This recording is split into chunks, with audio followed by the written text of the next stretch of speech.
mas-uuliyiintan si wada jirka xariga ugu jiray xarunta dowladda hoose ayaa waxa ay ahayd maalmihii dambe mid ay ka socotay dayactir ay ku sameynayeen maamulka degmada Afgooye. ugu horeyn waxaa goobta ka hadlay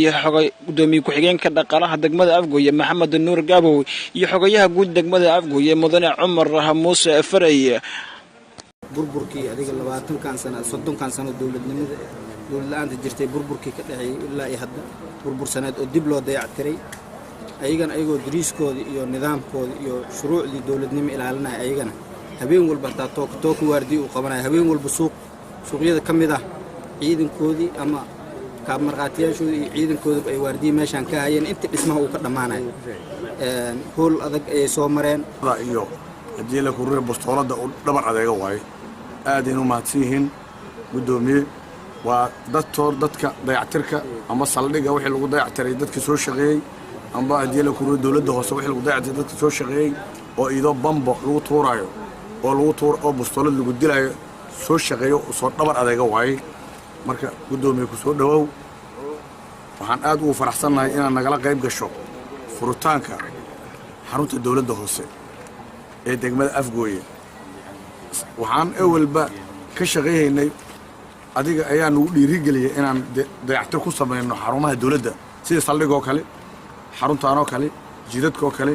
shaqada aan ugu dhiirigelisaan sii wadnay. Bayntii waxaa goobta ka hadlay gudoomiyaha degmada Afgooye Cabdinaasir Caalim iyo gudoomiyaha gobolka Shabeellaha Hoose Ibraahim Aadan Cali Najax oo kula dardaarmay ciidanka munashiibiyada in ay si daacad ah ugu adeegaan bulshadooda degmada Afgooye oo kamid ah askarta munashiibiyada waxaanu haynaa karaamo iyo sharaf marka gudoomiye ku soo dhaw degmadii waxaan dayactirnay xaruntii dawladda hoose waxaan ku dayactirnay dhaqaalihii dawladda hoose ka soo baxay qayb kamid ah waxa aan sababay in la dayactirana waa saraakiishii iyo askartii shaqeynaysay wadaxoodii ku soo dhaw xarunta dawladda hoose degmada kaga mahadcelino inaad naftiina aad u hurteen dawladnimada halkan ka jirta Afgooye in waqtigiina aad ku bixiseen inaad dalkiina dadkiina diintiina difaacdaan waan idinkaga hambalyeynaa waan idinkaga mahadcelinayaa waxaan ogahay duruufaha idinka aad ku shaqeysaan ayaan si gaar ah uga socdaa aniga riboodka gudoomiyaha degmada iyo maamulka intiis kale ay siiyeenna runtii waa ribood aad iyo aad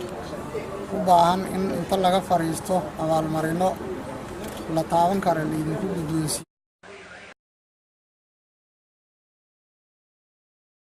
Cumar Tawakkal wararka telefishinka caalamiga Tayo TV 24 gobolka Shabeellaha Hoose.